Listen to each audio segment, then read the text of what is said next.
WELSTech is a bi-weekly podcast exploring the intersections of technology and ministry. It is part of the podcast network sponsored by WELS, the Wisconsin Evangelical Lutheran Synod. Our show today is hosted by Martin Spriggs and Sally Draper.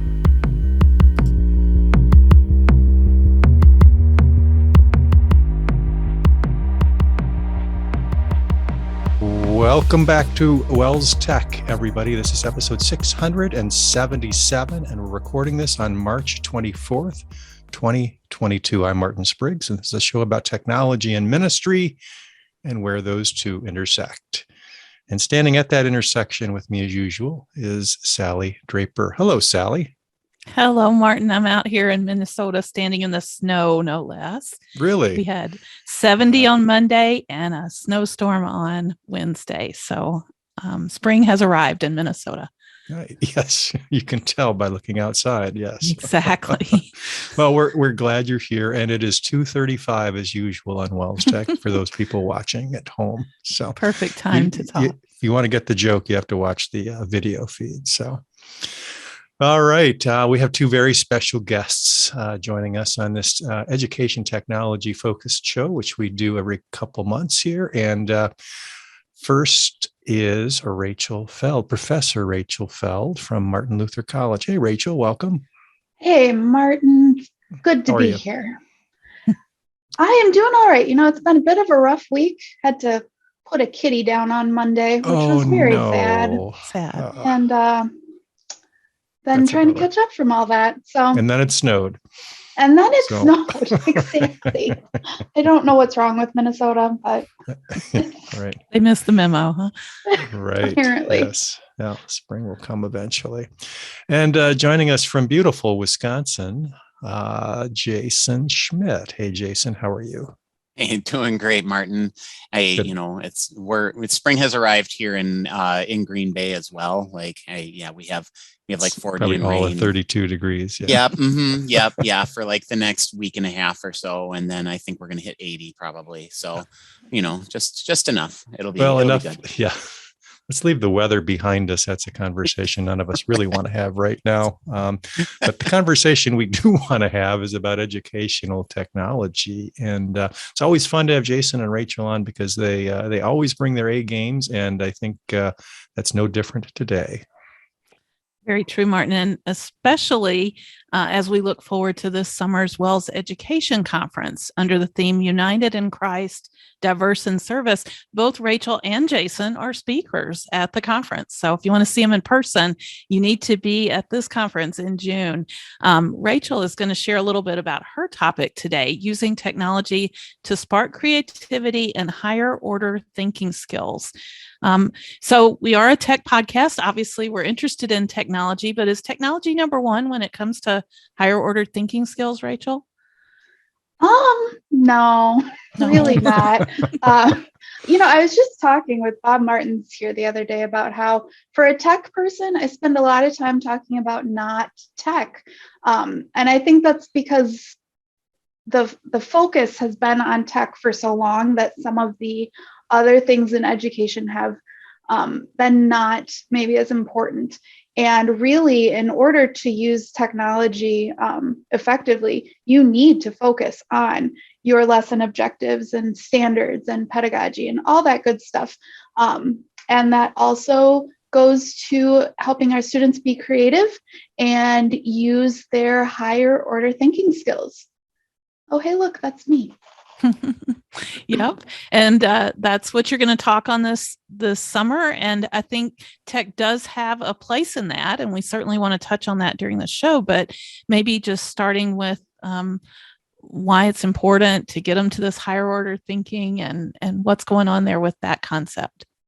Definitely. So, I remember there's a meme that I probably should have found, but it's the one where it's a calculator and your teacher's telling you, back in the mid 90s, that you won't have a calculator in your pocket all the time. So you better learn your math.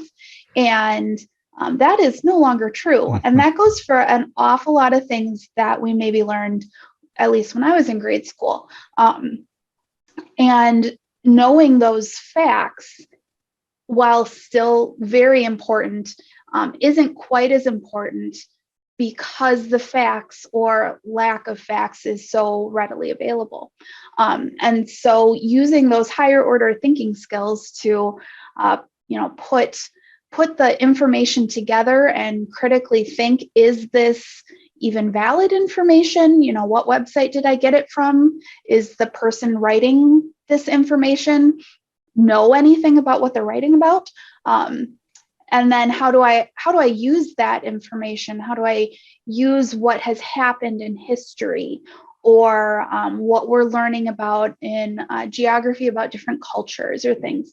How does that get used so that I can better let my light shine as a Christian? And I think that's where that focus needs to be, more so than, do I know what year the War of 1812 happened? Which is probably the only war I actually know what year it happened, because history's not my thing. So Rachel, Jason? Go ahead, Sally. No, I was just going to say, Jason, you work in a virtual environment day in and day out now, supervising. And I just wonder if higher order thinking skills is an emphasis in the education realm that you're in, the virtual environment. And I don't think it has like virtual, brick and mortar, blended, whatever. That's really what we want kids to do, right? We want kids to be critical thinkers. We want them to be able to apply knowledge that they have. And absolutely, that's where we want to go, and it's kind of, pandemic was like, there were a lot of things that came out of the pandemic that have just been very bad. But, for one thing, I would say that has been incredibly good is that it's forced everybody to stop looking at the tools and how do you do stuff. And now we're finally shifting that conversation as a profession towards like technology is no longer, it's now a non-negotiable. Like everybody knows how to use this stuff. So now, okay, what do we know kids need to be able to do? Do we want, how do we get them to think about these things? How do we get them to apply that new information to different kinds of settings? How do you determine whether something is fact or false, or what's the concentration of truth or whatever it is that you're reading in there. So I'm really excited to see sessions like this and in the conference taking this kind of a spin. And I would even love to see like sparking creativity and higher order thinking skills in your classroom, right? Because that using technology, it's either a given or it's like not something that you necessarily, it doesn't have to be technology, that's the other piece of it. So, I'm glad that these conversations are happening, and seeing that shift in the profession overall towards those higher order thinking skills is really, it's really where we need to be, because we need people to think. Rachel, let's take this to its natural conclusion. So, to really understand the impact. So an adult, a student who goes through life, with these higher order thinking skills, goes through their educational career with the higher order thinking skills versus one who doesn't and never really develops them. How do those two adults differ? What's the end result? Yeah, I think, a lot of it has to do with how successful they might be in the future. The big one for me always comes back to our faith. And if you are not a critical thinker and you're just looking at everything that's happening in our culture, in society or media, and just taking it at face value without critically thinking about what does God say about this, you're not going to be going down a great path. So that, to me, is the first and foremost reason why we want our students to be critical thinkers. But beyond that, those are the skills that people are looking for in jobs in the future. It's not, do you know how to type 25 words per minute? Right. Or, those kind of skills used to be on job postings, but not so much anymore. It's, can you take this problem that we're having in our production line or having in our office? Can you take this problem, look at the various solutions, and logically pick which one is going to work the best? Can you look at the budget and say, we could adjust this here, and then we could do this new thing? It's more about what you do with that information, because the information is so readily available. And that's according to, what's that group? Those are the World Economic Forum. The top 10 skills of 2025 all really center around, can you think creatively and can you solve problems?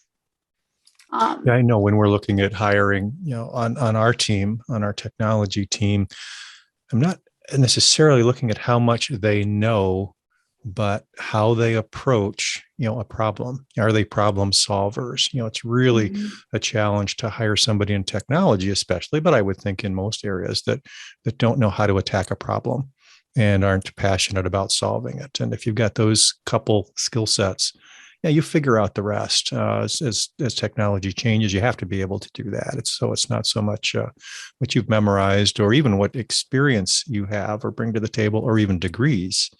It's the things that you were talking about. So it makes a big difference. Exactly. We're learning that in network services right now. At MLC, I'll put in a plug that if anyone is a sysadmin and would like to move to beautiful New Ulm, where I promise it is much nicer. It's going to warm up sooner. Yeah, It never snows. We are hiring, so you can check out the MLC website for information. But we're finding, what we're really looking for is someone who can learn and can look at the problem and just figure out what information they need to look for. I'm pretty sure 95% of IT tech support is Googling. And I've had people say, well, why do you know these things that I don't? And it's like, I don't know them, but I know enough to know how to Google for them. And that's, not that we want a sysadmin who only knows how to Google. But synthesize the results, make sense of them, and apply them. Right. Exactly. But perfect lead into the tech side of this conversation. And the reason we have it on a tech podcast is that technology can help to make those connections and to extend the learning, to give platforms for sharing and creatively drawing conclusions and representing them. What are some of your favorite tools for that kind of thing to make available to students? Oh, well, my favorite EdTech tool, hands down, my desert island tool would be Google Slides, which I know sounds a little odd because it doesn't have all the bells and whistles of other things, but really there are very few things you can't do with Google Slides. If I want to make a storyboard, if I want to make a newsletter, if I want to make a poster, I can make a flip book, you can animate, you can do choose your own adventure stories. There's just a million and one things you can do with Google Slides. And especially now that they have added where you can hide the little sidebar, and you can also have it like large screen and it's still being interactive. It can totally replace Smart Notebook in your classroom on your interactive whiteboard. There are just so many things you can do with Google Slides. So that would be my number one pick if I was stuck on a desert island and had to teach with only one ed tech tool. And internet. You'd need internet. Well, right. Yeah, that's just a given. I don't go places that don't have internet. That's right. Not even desert islands. And if I was stuck on a different desert island, like, within shouting distance or Wi-Fi distance or something like that of Rachel, because we'd have to share our internet access. She's got Google Slides. I'll let her have that one, and I'll take Canva. Because if Google Slides can do 1,000,001 things, Canva can probably do about 999,997 of them. I just like that platform. I've migrated a lot of my content over to Canva just because to me it's easier to make things aesthetically, visually pleasing within the Canva platform. I know and I'm Google guy like all the way through. So, like I'll build stuff in Canva and then move it into Google Slides, just because of some of those other pieces that go along with it. But between those two tools, honestly, like I can accomplish pretty much any kind of a project that I would need to. But then, there's some other pieces that just neither one of them does. Where we're recording recording video or recording like making video projects. You can do that in Canva, but I haven't played with it very much. But Flipgrid and it used to be Spark, but now I guess they call it Creative Cloud Express from Adobe. Those are both really great tools for doing those kinds of video projects or those creative projects. Very easy, very user friendly and free, which is always a good idea. So, again, we talk about technology, we talk about the tools, but let's talk about how we can use those things to amplify the work that we're doing. So, and that's the analogy that I always use with technology. It's kind of like a microphone, right? So, if you're doing things really well, then the technology just kind of unlocks some additional potential and expands your reach, or makes things just that much more interesting and exciting. So I really like these tools for those kinds of purposes. And again, there's like not as much training that we have to do to get to know how to use these things, because people have been using them for a while now, which is a good thing.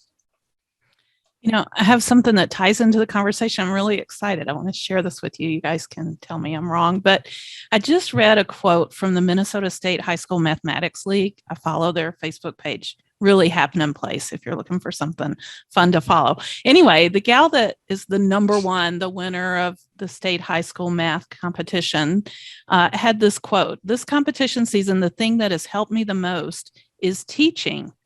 Private tutoring, being a teaching assistant for a high school math class, instructing summer math camps, and creating math YouTube videos. Explaining math concepts to others has given me the ability to see problems in many ways." And she continues.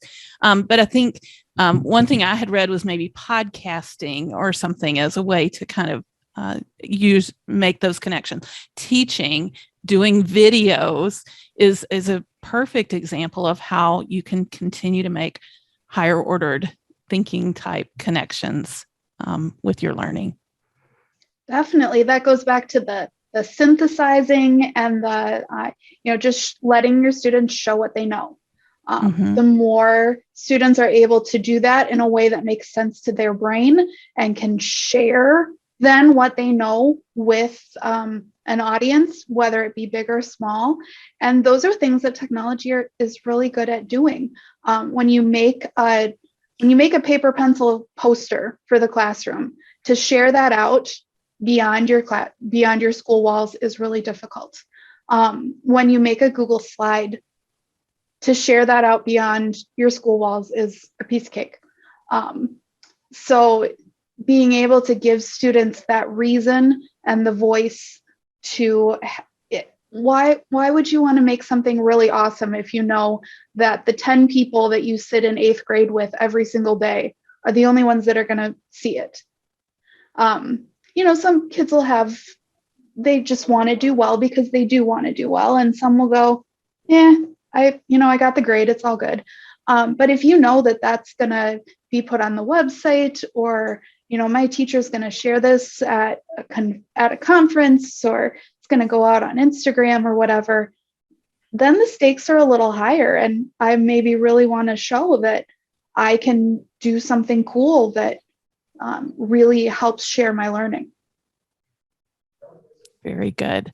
Well, I'm excited for your session, Rachel. I think it'll be a great one for people to register for. The conference, again, is WELS Education Conference. The theme, United in Christ, Diverse in Service. It's happening June 20th through 22nd at Ingleside Hotel in Pewaukee, Wisconsin. So the place to be.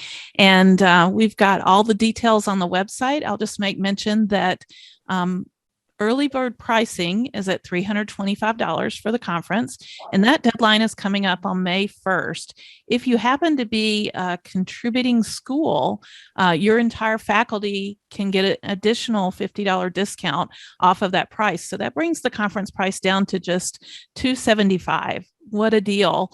And you get to see Rachel and Jason there. So, I mean, who doesn't want to rush out and get registered? The web address is welsedconference.com, and exciting things ahead. And I promise to not just play the recording of this podcast as my presentation, even though that's what Jason thinks I should do. Hey, why do things twice? That's all I'm saying. Right. Sure, there'll be lots of other awesome stuff going on there too. All right, thank you, Rachel. Appreciate the sneak peek at what's going to be happening this summer in Pewaukee. Let's move on to our ministry resource segment. And I wanted to put a plug in for an evangelism video resource that's available from the WELS Congregational Services website, welscongregationalservices.net. The video resource is called Let's Go, and it's a series of Bible study videos about reaching out and connecting with unchurched people, subtitled Love, Listen, and Lead. It's brought together a lot of really great synod communicators. I was very excited, especially to see Professor Mark Paustian from Martin Luther College be part of this, because he definitely has a great way of connecting. So there are study guides available, bulletin inserts, and then a whole series of videos. And as I went through this in my own congregation, I realized it's really set up perfectly to do online Bible study as well. You could do it in something like Zoom and have breakout rooms where people practice the skills they're learning, in smaller groups and things like that. But the videos are available where you could share them, easily within your congregation and use it for an online Bible study. So works great in person, also would work great as a virtual Bible study. So check it out. Let's go. Love, listen, lead. Wonderful. Thanks for sharing that, Sally. That is an awesome program, and they've very professionally done too. It was, you can tell, a lot of time and effort put into that, and some great resources. All right, one of our favorite segments of the show, that's our picks of the week. I'm going to throw this over to Rachel first. Hey, Rachel, what kind of pick do you have this week? All right, so mine is a book. It's called Media Literacy for Young Children, Teaching Beyond the Screen Time Debates. And it just came out. I just got it in the mail, I think on Monday, come to think of it. And so I haven't read all of it yet, but it's from the National Association for the Education of Young Children, which for my early childhood friends, they are very, very familiar with. That's where a lot of research and information about those early childhood kiddos comes from. And so they have put together this book that really talks about media literacy. So it's not so much about, if you're under the age of 3, you should only have 5 minutes a day. And if you're over the age of 3, then you can have 10 minutes a day of screen time. Anymore, screen time it's vital, but it's not about the minutes, it's about the type. And so this one talks about how we can make sure our students, and especially our younger students, are media literate. It's not very big, which is very nice. Pretty skinny book and nice big words. So not as daunting as some of the educational books I've picked up, and also has some pause to reflect activities throughout the book. So I could see this maybe being either a textbook or a like a book study for a school. Even I think a grade school, I think would do well to look through this. It talks about planning, media literacy. It talks about family connections, and just it looks to be very well done, and I'm excited to dig into it. Excellent. And I can smell that new book smell from here. It has real pages. Real pages, yes. I did not get the Kindle Ink and version. paper. Kindle is a version that is available too. Yes, it is. All right. Thank you, Rachel. How about you, Jason? What do you got? Yeah, so my pick this week is, or this month, or this time, is an online app called Extempore. So one of the things that we've been working on in our program is world language instruction. And when you're teaching a world language online, one of the really difficult things to do is to give students an opportunity to practice speaking. What Extempore does is it allows it's a free tool. There's a subscription model, like the freemium kind of a deal. But what this allows you to do is set up some of those assessment pieces and then assign students to do specific tasks. And the really nice thing about it is that it works, it's really accessible. So it'll work on any kind of an internet connected device. And it works in a lot the same way that Flipgrid does. But the difference with this is that it has an LTI integration built into it. So if you are, like you see down at the bottom of the screen, if you're using a learning management system, you can just integrate it directly in there, and then students don't have to go someplace else in order to be able to do it. So, it talks to the different LMSs that are out there and simplifies some of that process on the backside of it for some of that additional practice. So even if you're using one of these platforms in your classroom, let's say you're a Spanish teacher and you have access to Moodle or Canvas or whatever, you can integrate Extempore in there and then have some of those speaking assessments that students will be able to do, simplify that, and use that class time then for more other informal interactions or things like that if you need to. So free tool, really great thing that we've been working with, and just excited for the possibilities that come out of that. So Extempore. Awesome. My wife teaches 6th or 8th grade language arts and the forensics program as well at Peace in Hartford. She'd be very interested in that. That seems like a very cool program. Awesome. All right, Sally.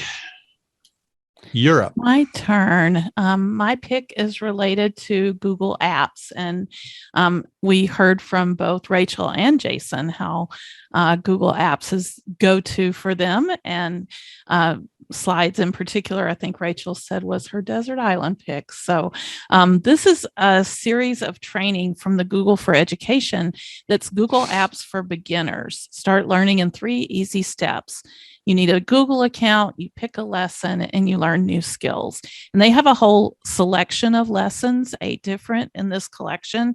Everything from what is Google Apps, using Google Search, working with Drive and Docs and calendars, even Google Meet, so that you could have online conferencing and things like that. So a very good place, I think, for beginners to start as they pick a particular lesson. It walks them through, video lessons and things. There's a transcript for them and opportunities to practice their skills and things like that. So very well set up. I was thinking, and you guys can tell me if this seems like a good idea or not, that this could even be something that you offered as a community outreach, like an adult ed kind of thing. You've got the lessons all prepared for you. You're there as an expert on the scene trying to guide people as they need help, augmenting the lessons. There's lesson plans and things to go along with each. And I would think there's adults out there that would appreciate that kind of opportunity. Certainly you could do it as a component of a technology summer camp or something for kids, but I bet kids for the most part, are a little bit past the beginnings of Google Apps, many of them. But it looked like a really good starting point, especially for people that maybe are a little bit intimidated or don't feel they have the tech skills at all. It's kind of all laid out for them, easy steps, video tutorials, things like that. So that's my pick of the week, Google Apps for Beginners. Very nice. I like that idea as well. I think that's maybe an underdeveloped opportunity for outreach in a lot of our congregations and schools, especially those with, those computer labs just hanging around yet, or, just spaces that could be repurposed and bring in some Chromebooks or whatever and say, here, we're going to go through this. Pretty cool. Mm-hmm. I like it. My pick of the week is called Google Drive, playing off the Google theme, Google Drive for desktop. This has had a couple different names in the past, and they finally settled on this. Essentially, this does two things. One of them is it allows you to store or back up your local system files to the cloud, to your Google Drive account. And you don't get a lot of out-of-the-box storage with Google Drive, but for not a lot of money, you can up your game there. I think for $2.99, you can get 200 gigabytes, something like that. The part that I really like is the file syncing. There's the ability to mirror or stream your files. So if you have a Google Drive account, and that's where I hold a lot of my personal documents, you can select either that the files would stream down on demand when you need them. So you click and open a file and it opens on your local computer, or to mirror them, actually keeps a local copy both in the cloud and on your computer. So if you are on a desert island and you need access to your Google Slide, this would enable you to open it regardless of internet connection, or on a plane or wherever. I've tried a lot of these syncing services. There's Dropbox and Box and OneDrive, and I found this one, after some initial hiccups, to be actually one of the most reliable and fastest solutions out there. It just kind of sits in the background in your tray and just kind of works away. And it syncs almost immediately. File size is not a problem. And I do the mirror so I can actually search my local hard drive for these files, and they come up when I do that search. But I always know that they're in the cloud as well if I want to access them on my phone or whatever. So this is totally free. Again, you may have to pay for additional storage if you kind of make this your primary place to store your files and stuff. But the application that Google has kind of evolved here to is really rock solid. So highly recommended. So Martin, I have a quick question for you. Yes. Because this tool has existed for like a long time for enterprise consumers. Have they merged that file, like that platform now into one, like whether you're using an apps account or a workspace account or just a personal account? Yes. It's just one application? Yes and no. I think there is a subset of features that is only available on the quote unquote paid for accounts or the workspace accounts or whatever they're calling them these days. But I'm using just the out of the box one for my personal stuff. And I can't imagine, some of the other features that I can't imagine what other features I'd actually want for my personal stuff. But if you do have a school account, I think or a work account or workplace account, I think there are some additional things that get thrown in there as well. Okay, gotcha. So it's a different utility? I think it's the same one, but it's how you log in or what you which account you attach to it. So I think it's the exact same application. So awesome. Yeah, I'm glad to hear that's come to consumers. That's something I've been hoping for a long time. So nice. Thanks. All right, that's it for our picks of the week. Let's move on to community news and feedback. Yeah, and we have a couple of things to share here, Martin. First up, we heard from WELS member Roman Johnson, who is in Fairmont, Minnesota, and his company uses a a mass communication tool called Bright Arrow. And he just wanted to mention it. He said they found it to be very reasonable in price and a great solution. They use it mainly to notify employees when there's inclement weather. But Bright Arrow, actually, kind of their sweet spot is nonprofits and faith-based organizations. They have a whole area dedicated, to that group. And they offer phone, text, email, and social media announcements. And you have a nice management console. And you also can do it on your mobile phone. So you don't have to be on a big screen to manage all of that communication from one place. So I'm not sure if every church has that kind of thing set up where they can easily communicate with all their members on all those different types of channels. And if not, maybe they want to consider Bright Arrow for that purpose. There's a really good introductory video. It's only about 2 minutes long that I'll include in the show notes, and it'll give you an idea of the capabilities of the software. And I will say, even though Roman said it's a reasonable price, they don't disclose pricing on their website. You have to contact them for pricing and things. So I can't give you an idea of what that reasonable price is, but comes highly recommended from Roman. So we appreciate that feedback.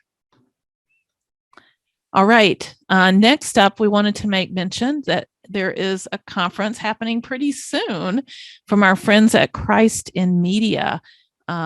That is kind of a think tank group out of Bethany Lutheran College that focuses on technology and media for sharing the gospel.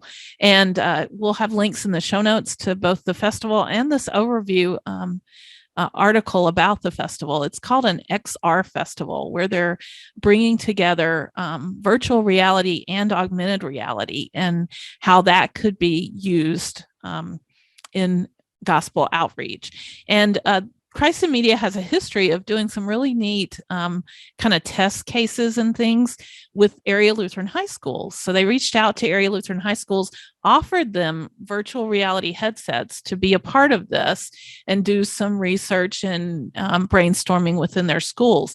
So there's several schools that are coming to the conference with a team who's worked on this concept and will be presenting at the conference. Also, they have a keynote speaker, Christine Lyon Bailey, who's with Ready Learner One, an innovative solutions provider for learning and training. And so she is all about virtual reality.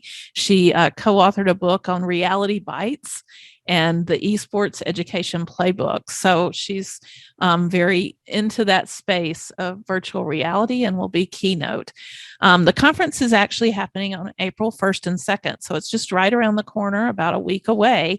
But I'm sure there's still room for you to get registered. The main part of the conference is on Saturday, April 2nd, but they do have some events happening Friday night if your group plans to get there on Friday. They do have some things going on then as well. Keynote will be on Saturday. The different presentations and things, breakout sessions, etc., will be on Saturday. Registration fee is only $40, and that covers your meals during the conference as well as all the events. And I think they've got some pretty big giveaways that are part of the conference as well. So I am planning to be there. I would love to meet up with any WELSTechers that are in attendance. So please say hello if you make it to the conference and join me. It's at Bethany Lutheran College, Saturday, April 2nd.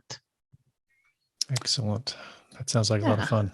Yeah, you'll hear more about it on WELSTech after I'm there and can tell you what I saw. So I'm very excited. A roving reporter. Yes. There you go. And then finally, I just kind of had my ear to the ground a little bit. And with all that's going on in the world, there's a load of fake news out there. And there's a lot of cautions around educating people about fake news sources. Kind of ties into some of the discussion we had earlier in the podcast. And there's lots of resources and things being shared. So if you have feedback or experience with that and would like to share some of your favorite resources, please do use our community feedback channels. We're on all the social media. You can contact us through our website, WELSTech@WELS.net, or by email, WELSTech@WELS.net. So definitely get in touch with us and tell us what you're doing to combat fake news. Excellent. Sally, thank you for all that you do. And a special thanks this week to Jason and Rachel. Brought your A games again. Thank you both for being here. Thanks for having me. Next week, Always next happy to be time. here. Yep. Next time, we are going to welcome one of our newest employees at the CMM, Mr. Tim Sinclair, is on our web services team. He's going to talk about web excellence. And as you are thinking about creating websites, redesigning websites, launching new ones, whatever, some things to think about and how to approach that somewhat daunting task. Where do you even start? So that's what we're going to talk about next time. Thanks everybody for joining us. We really appreciate your patronage and you being here. You have many choices. You have many podcasting choices, and we're glad that you decided to spend a little bit of time with us. So blessings on your week. Have a blessed Lenten season, and we'll see you next time. Bye-bye.